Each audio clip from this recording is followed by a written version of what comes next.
Opa! Estou de volta. Tranquilo? O nosso próximo tópico, vamos tentar falar um pouquinho mais rápido sobre ele, é sobre objetos singleton em escala. A gente já falou um pouquinho sobre objeto singleton na aula passada. A ideia do objeto singleton é quando você precisa ter uma única instância de uma determinada classe. Então você pode imaginar, acho que talvez seja o mais... talvez seja o melhor exemplo, você tem a classe Math em Java, onde estão definidas todas as funções matemáticas. Você tem seno, cosseno, tangente, valor absoluto, teto, chão, raiz quadrada e por aí vai. Né? Exponenciação, né? O power, tá? E por aí vai. Você não precisa de múltiplas instâncias da classe que define essas funções. Eu só preciso de uma. Né? E ter as funções. E na verdade você precisa dessa uma porque você não tem função independente de objeto em Java.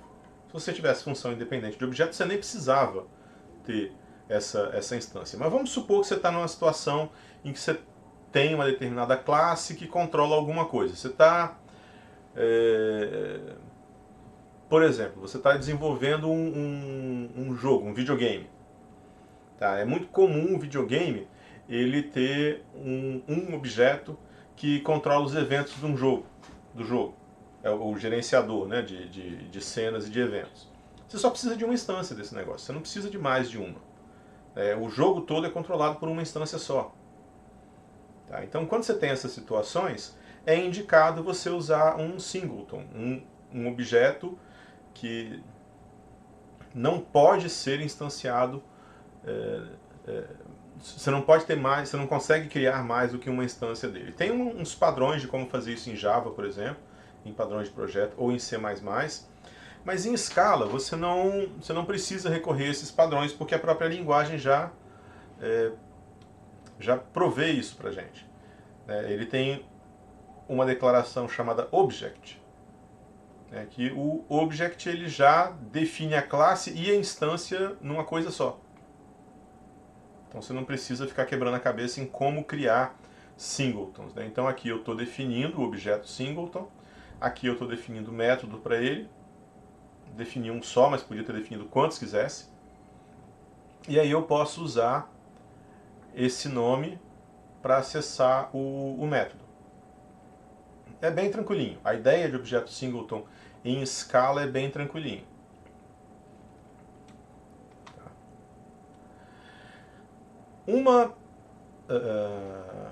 Uma coisa a mais que surge com um objeto singleton é a ideia de objeto companheiro, objeto companion. Né? O que é um objeto companion? É quando você tem uma classe com um determinado nome e no mesmo arquivo você define um objeto, um singleton, com esse mesmo nome.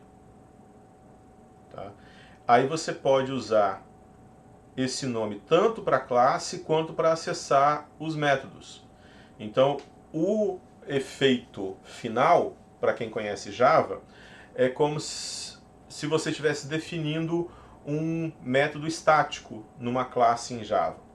E aqui na classe pessoa, você pode importar e usar os métodos do objeto pessoa. Então, é muito comum que classes tenham objetos companion.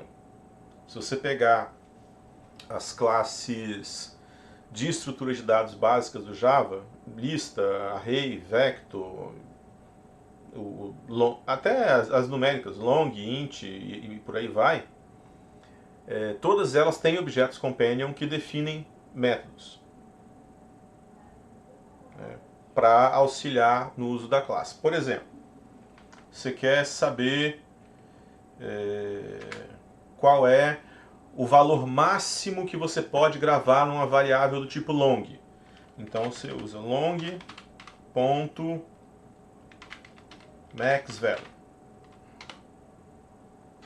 Tá? Esse maxValue, ele é uma variável definida no objeto companion, né, no objeto companheiro da classe long. Então eu posso chamar ele normalmente. Tá? BigInt.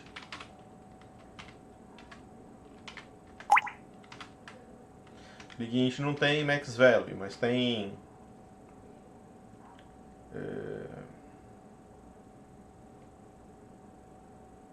É verdade, BigInt não tem maxValue. Erro meu. Eu ia falar maxValue do BigInt, mas não tem. Então, sei lá. Float. Qual é o menor valor positivo que eu posso colocar num float? Min positive value. Isso também está definido no objeto companheiro. Qual é o menor valor negativo?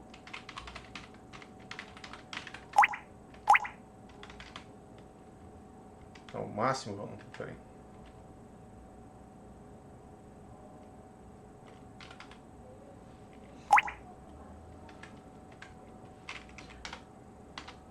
Isso, menor valor negativo que eu posso colocar num float. Né? Todas essas coisas estão definidas em objetos companion.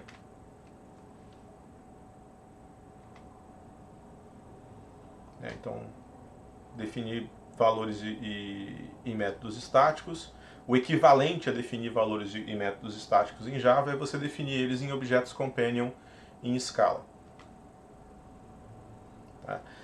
Objetos podem herdar de classes e implementar interfaces. Interfaces em Scala são chamadas de traits, né? Então eu posso dar um extends em um traits. Eu não sei se vocês... Eu estou falando de Java porque até algum tempo atrás ensinava Java no curso de sistemas de informação. Mas se vocês não têm experiência com Java, também não tem muito problema não. Na verdade não tem problema nenhum, né? É só a questão de... porque para mim é mais fácil fazer o paralelo com Java. Então em Java você tem classe e interface. Você pode estender uma classe e implementar uma interface. Né? Aqui em Scala... então POO continua em Java, né? Beleza. Então aqui em Scala não tem essa ideia do extends e implements. É tudo extends, mesmo que seja um trait. Né? Então você dá extends, se é trait ou se é class, você dá extends e pronto. Só que você não pode dar extends num objeto singleton. Então você não pode criar um outro objeto que estende esse aqui. O objeto singleton ele é selado, ele não é extensível.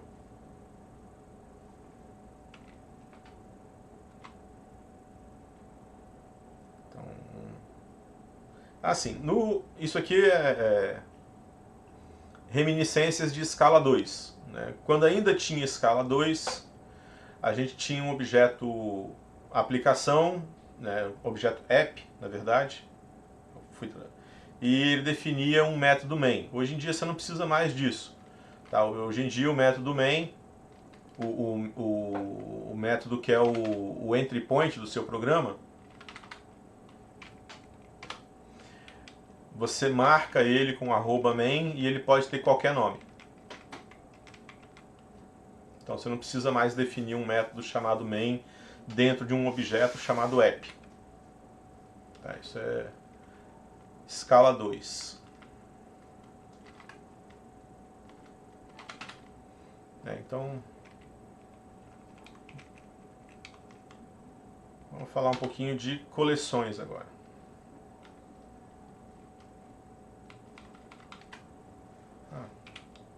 Só um minutinho.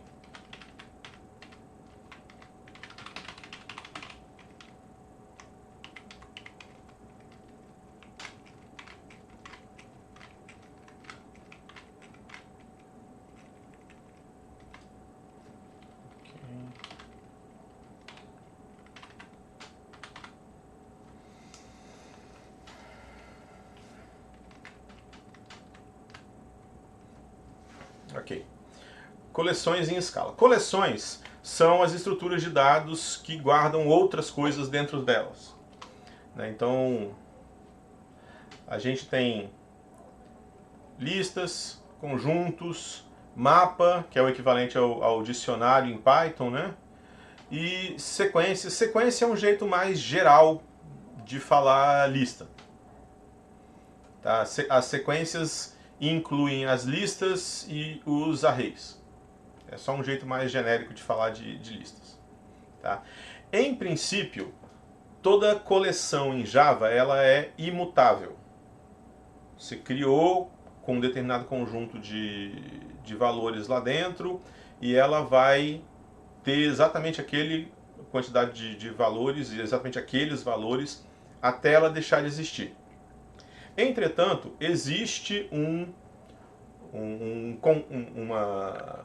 uma hierarquia separada de coleções mutáveis. Então, quando você vai importar alguma coisa em Scala, acho que no REPL vai funcionar.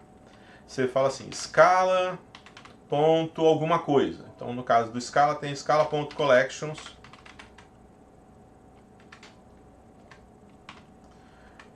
E aí você pode importar boa parte, as mais comuns, elas são pré-importadas, você pode usar direto. Mas tem aqui um monte de outras estruturas de dados, bitset, GenMap, SecView, SecMap, StringView, não sei o que lá. Tá? Todas essas aqui que estão debaixo de collection direto, elas são imutáveis. Aí se você quiser, tem um subpacote chamado Immutable, que tem mais um monte de outras coisas que vão além do padrão, além do mais comum, digamos assim, que você pode usar também. Mas se você por alguma razão está precisando, você optou por fazer programação imperativa em Scala, então existe um subpacote chamado Mutable, que também tem um monte de estruturas de dados que são mutáveis. Então, se você importar mutable.list,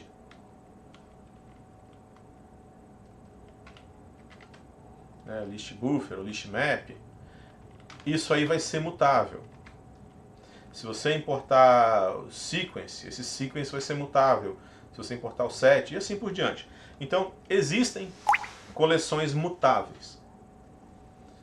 Mas eu recomendo fortemente que vocês tentem usar coleções imutáveis e que vocês tentem fazer programação no estilo funcional mesmo. Se não conseguir, se tiver muito inconveniente em algum ponto, se você consegue fazer uma solução imperativa, mas tentou e não conseguiu fazer uma solução funcional, tudo bem, né? Não vai deixar de fazer o exercício, o trabalho, seja lá o que for, por causa disso. Mas tentem usar a programação funcional. Então vamos lá. Então, falar um pouquinho das quatro coleções principais, né? Então, listas. Tá? O jeito de definir uma lista em Scala é list e aí os valores entre parênteses separados por vírgula. Então, val L1 igual a list 1, 2, 3, 4, 5, 6, 7, 8, 9. E aí, quando você faz isso aqui, eu não defini tipo. Então, Scala vai inferir o tipo para mim. Tudo que está aqui dentro da lista, ele entendeu como inteiro. Então, L1, ele entende que é uma lista de ints. Tranquilo? Aí, digamos que por alguma razão eu venho aqui e faço isso assim. Esse aqui vai ser um long, esse aqui vai ser um float. Aí ele define um tipo bem mais doidão, assim. É uma lista que tem float ou int ou long. Então ele infere o tipo, mas ele tenta sempre inferir o tipo mais básico possível. Às vezes não é isso que você quer. Às vezes você quer que ele infira um tipo com um pouquinho mais de folga. Aí você pode declarar. Então aqui, ó, L1 eu vou definir como um list. Eu não lembro de cabeça agora se Scala usa number ou numeric. Eu acho que é numeric. Não, não é.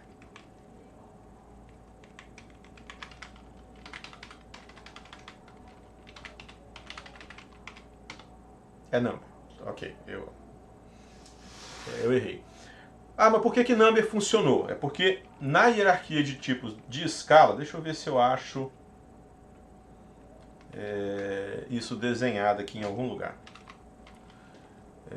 Scala, type system, type system.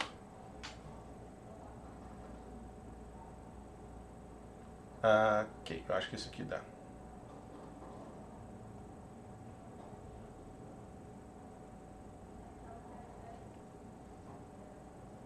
Não, não dá.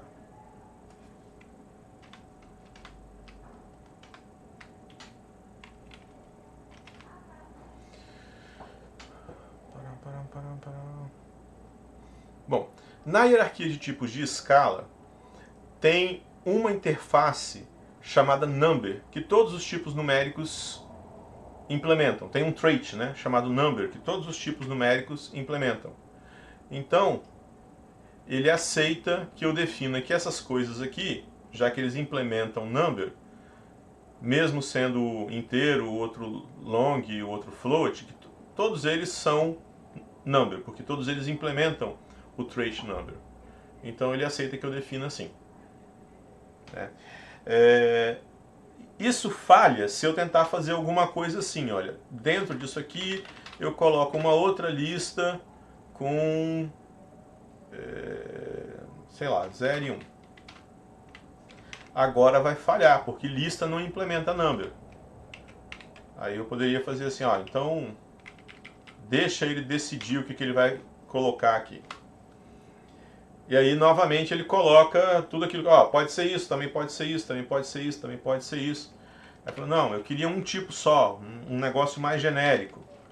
Então, um jeito de você tratar isso aqui é falar assim, N. N é qualquer coisa. Então, fala, é uma lista, essa lista contém qualquer coisa. Tá? Ele aceita. Em contrapartida, se eu pegar L1, o elemento, sei lá, 0 de L1, e aí eu tentar chamar algum método dele, ele não vai conseguir chamar nenhum método específico de qualquer coisa que esteja ali dentro. Ele só chama aquilo que pertence a todo mundo, que é o igual, o diferente, é instância de, buscar classe e assim por diante. Né? Mas bom, se você quer colocar qualquer coisa na lista, provavelmente depois você já não vai saber o que tem na lista mesmo. Então faz sentido ele não deixar você chamar nenhum método específico. Então a gente tem lista aqui. O que a gente pode fazer com lista, né? L1. Você pode... A sintaxe é a mesma sintaxe de função, mas você pode acessar os elementos.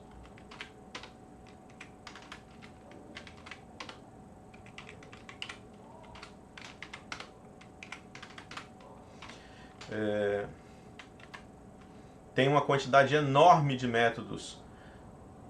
Aqui, se você digitar o nome do negócio, ponto, e der tab 2 vezes,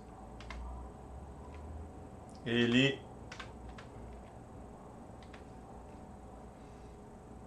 te mostra quais os métodos que ele tem disponíveis. Então tem um monte de método aqui, se a gente fosse falar desses aqui só, isso aqui já daria algumas aulas, né? Mas, tipo assim, alguns que são mais comuns da gente usar, né? Então, init, que pega a lista toda menos o último elemento. Last, que pega o último elemento. Lembrando que o último elemento dessa lista L1 é uma lista. Né?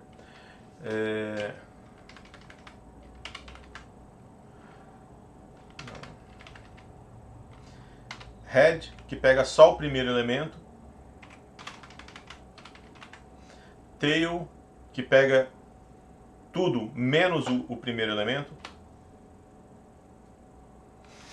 Né? Size, que é quantos elementos tem na lista. E por aí afora. Eu quero pegar a lista toda. Eu quero pegar os primeiros 3 elementos da lista. Então, take 3. Pega os primeiros 3. Eu quero pegar a lista toda menos os primeiros 3 elementos da lista. Então, drop 3. Ok? Eu quero pegar todos os elementos da lista enquanto eles forem menores do que 4,5. Então, take while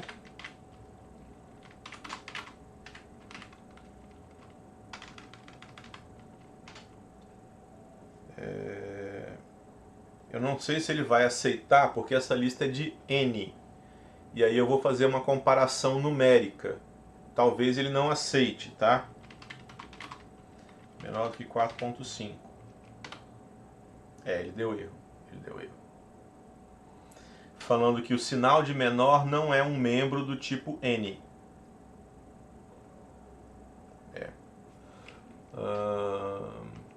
Então, take while.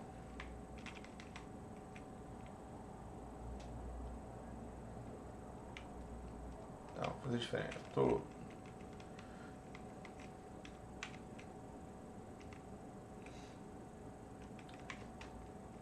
Vamos tirar esse último cara aqui.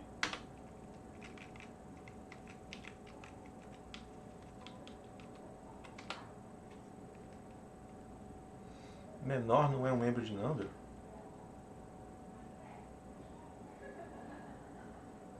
Bom, depois eu olho por quê, eu achei que fosse. Então vamos lá. Int.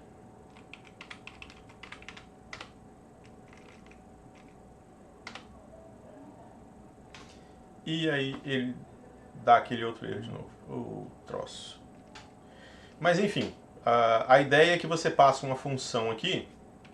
E enquanto aquela função for verdadeira, ele vai pegando os elementos. Depois ele descarta. Se eu fizer isso aqui, x, int, x menor que 4,5. Continua dando problema. Eu tenho que descobrir por que o meu REPL está dando problema. Mas, acredite em mim, funciona. Só aqui no REPL é que não está funcionando por alguma razão. Então, tem um monte de métodos que podem ser aplicados à lista. Tá? A gente pode mandar ordenar a lista. Então, nesse caso aqui ela já está ordenada, mas vamos pegar uma 11, 17, 7, 10, 9, 4, 25. Aí você pega a lista e escreve sorted e ele traz ela ordenada. Também tem sort by, e aí você especifica aqui qual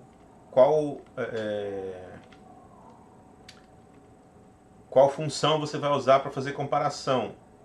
Desculpa. Qual função você vai usar para fazer comparação, mas é assim, cada elemento da lista, você vai aplicar aquela função, a função vai te dar um retorno, e esse retorno é que vai ser comparado com o retorno dos outros elementos da lista. Tá? Além do sort by, tem uma chamada sort with também, que é assim, qual função eu vou usar para fazer a comparação, porque o normal é ele comparar com menor, mas aí você fala assim, sort with maior, aí ele retornaria a lista ordenada inverso, né? Mas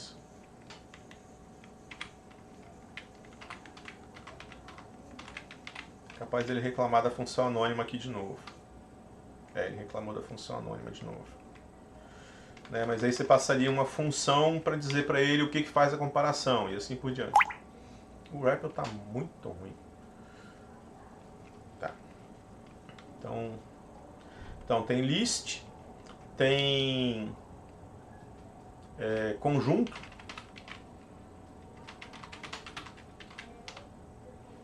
então ele cria um conjunto com aqueles elementos.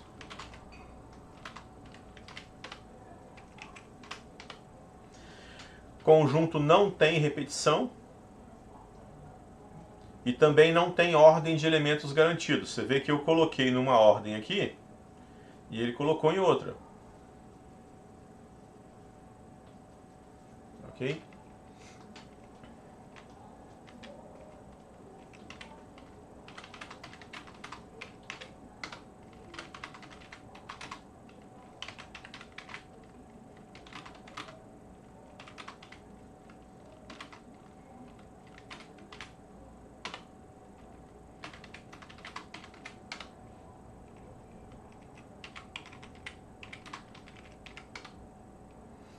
A gente pode fazer barra vertical, é união de conjuntos. E comercial é interseção.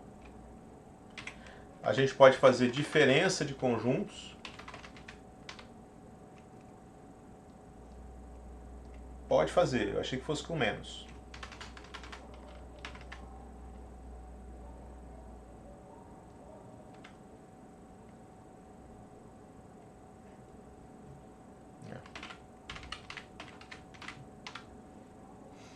S1 menos S2, então S1 é 1, 2, 3, 4, 5, S2 é 2, 4, 6, 8, 10, então ele vai tirar o 2 e vai tirar o 4, tá certo. S2 diff S1, então ele tira o 2 e tira o 4 também, mesma coisa, são os que estão interferindo lá. Então, conjunto, né, lista, conjunto, mapeamento. Então, 0 mapeia para banana. 1 mapeia para abacate. 2 mapeia para, sei lá, uva. Pronto. Então esse é o mapa 1. Ficou um mapa de inteiro para string. Então agora a gente pode escrever M1, colocar qualquer chave aqui e ele responde com um valor associado. E se a gente colocar um valor que não tem, aí ele dá uma exceção. No such element exception. Aí você pode perguntar: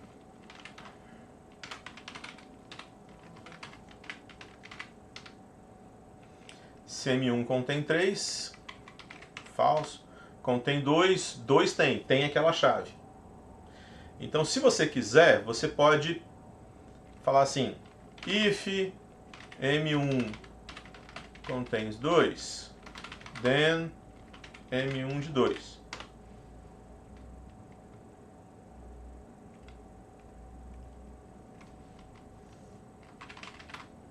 Else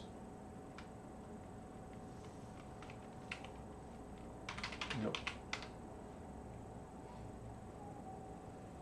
Ok? Agora, existe um jeito mais fácil de fazer isso, que é escrever m1.getOption 2. Não, o 2 tá.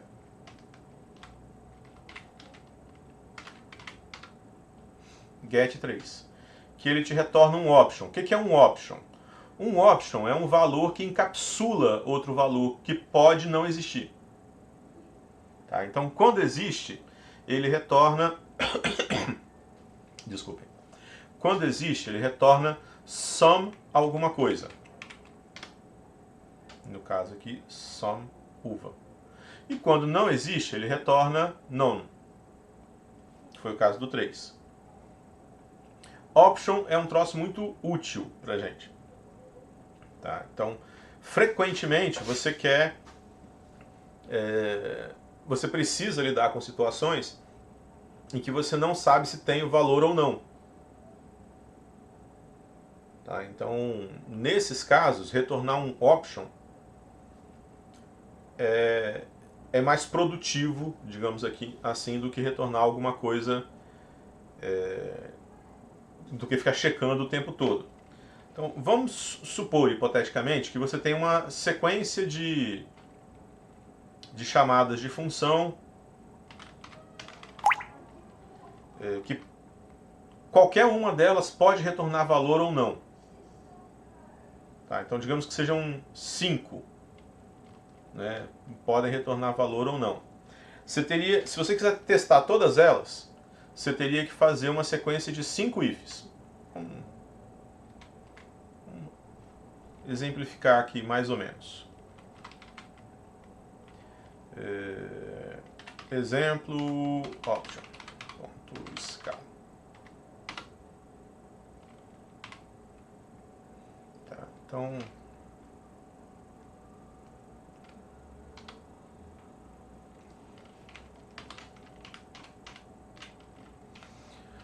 então você teria alguma coisa assim: val x1 igual função 1 val x2 função 2 val x3 função 3. Vou colocar 4 só para não ficar muito tedioso. E todos esses caras aqui podem retornar, sei lá, um inteiro ou nada. E você quer que, se qualquer um deles retornar nada, retornar none, dê erro. Então o que você faria? Você faria alguma coisa mais ou menos assim. If x1.isEmpty, then none. Else if x2.isEmpty,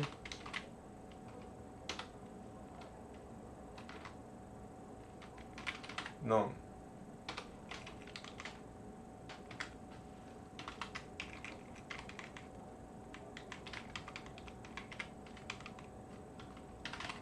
Else x1.get mais x2.get mais x3.get mais x4.get. Ou se você estiver usando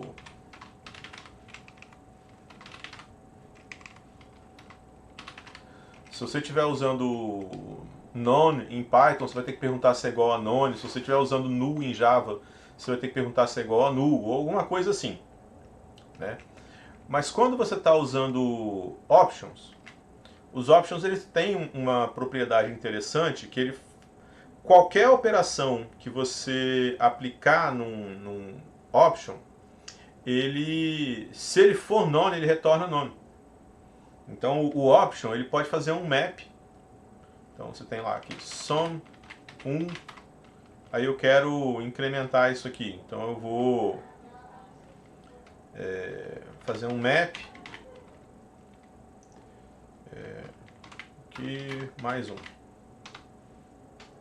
Já acho.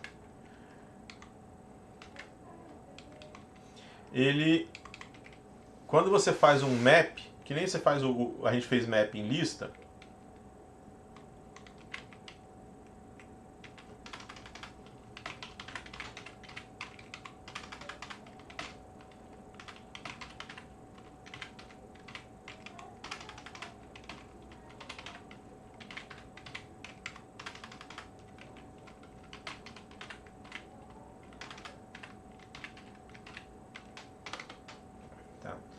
A gente pode fazer assim, x1 map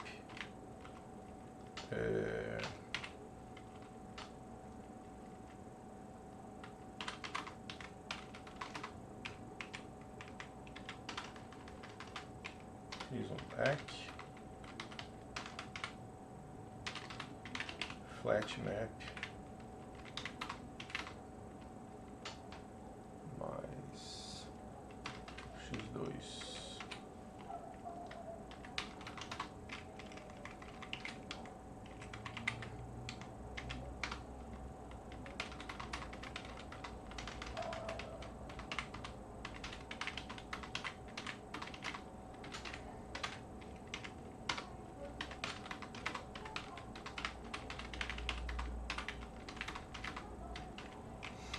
E aí, se qualquer um desses caras aqui no meio for none, o resultado final é none.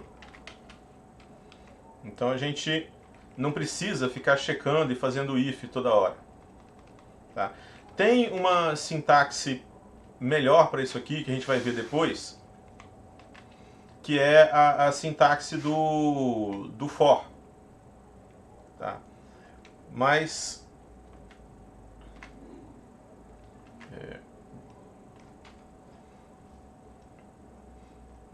por hora a gente pode pensar naquele flat map como uma forma de fazer verificação para a gente.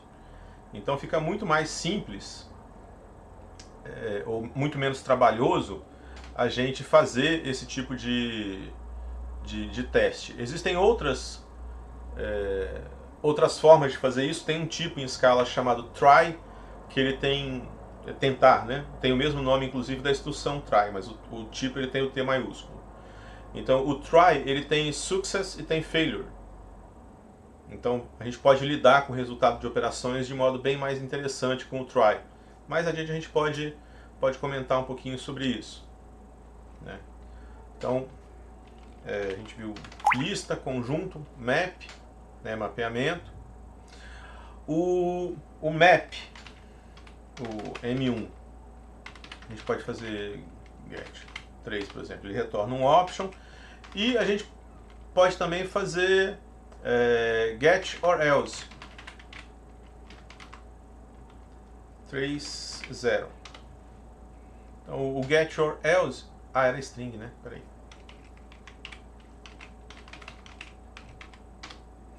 O get or else ele busca o que está associado com a chave 3. Se não tiver nada, ele retorna o valor default que você passar aqui. Então também ajuda a gente evitar erro, né? A gente pode sempre colocar um valor default, desde que faça sentido, desde que seja aplicável.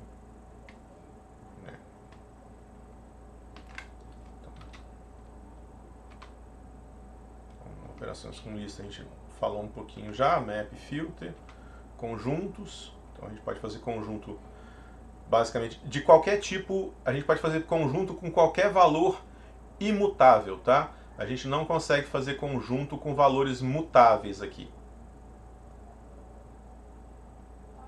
Tá? O conteúdo dos conjuntos não pode ser mutável.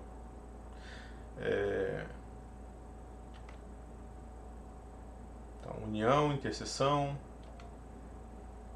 mapas. Aqui a gente está fazendo o contrário, né? Lá eu coloquei inteiro mapeando para string, aqui ele colocou string mapeando para inteiro, né? No slide tem string mapeando para inteiro. E adicionando valor é porque eu não consegui pensar numa forma melhor de descrever. Mas vamos lá, a gente tem M1. Aí a gente quer colocar o valor 3 aí, outra fruta, né? Então M1 mais, aí aqui, parênteses, né? 3 vai para carambola.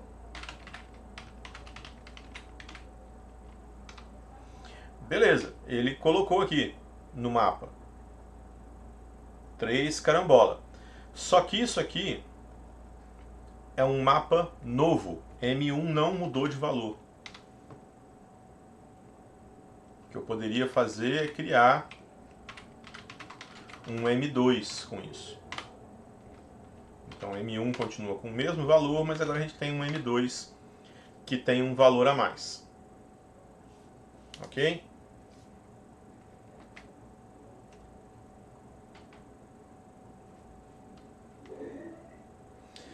Sequência, como eu falei, sequência é uma generalização de lista. A gente tem lista, tem array buffer, tem vector. Todos eles são sequência, todos eles funcionam mais ou menos do mesmo jeito. Tá. Tem outras estruturas de dados em escala prontas já para a gente usar também, como eu falei antes, né? Scala.collections.immutable. Então tem bit set, tem tabela de hashing, tem árvore, não é árvore binária, mas é quase árvore binária, é uma árvore AVL. Tá? Tem fila.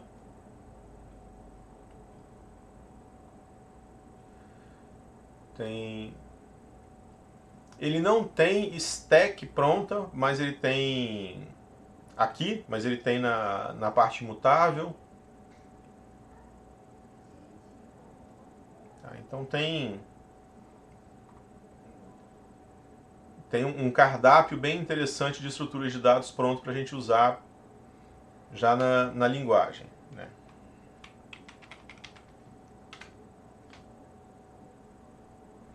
Aqui. Então, se você for para mutable, tem stack, tá? Tem dequeue. O dequeue está aqui em cima.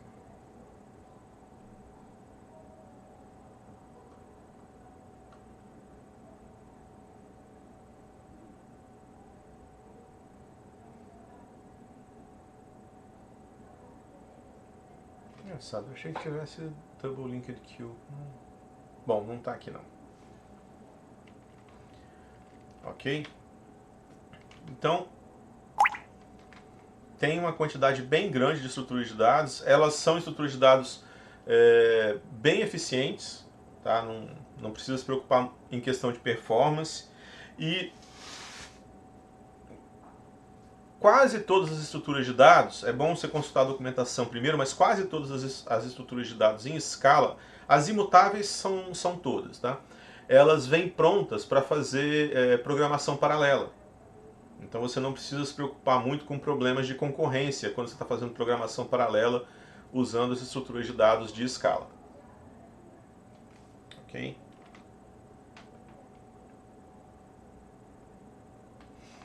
Tudo bem, pessoal?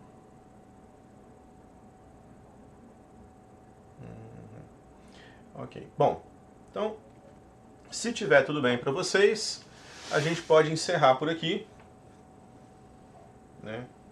A gente já avançou bastante. O básico de escala, eu acho que a gente conseguiu fechar. Acho que dá para entender os códigos a partir daqui.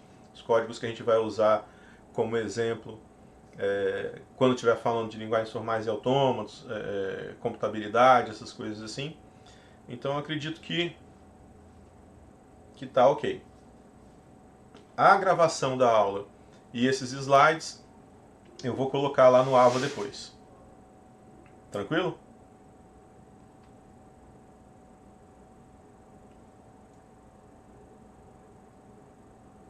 Dá um sinal de vida aí, pessoal.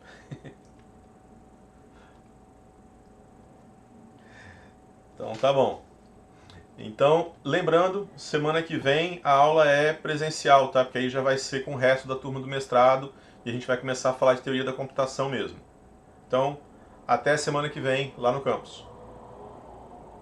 Abraços aí.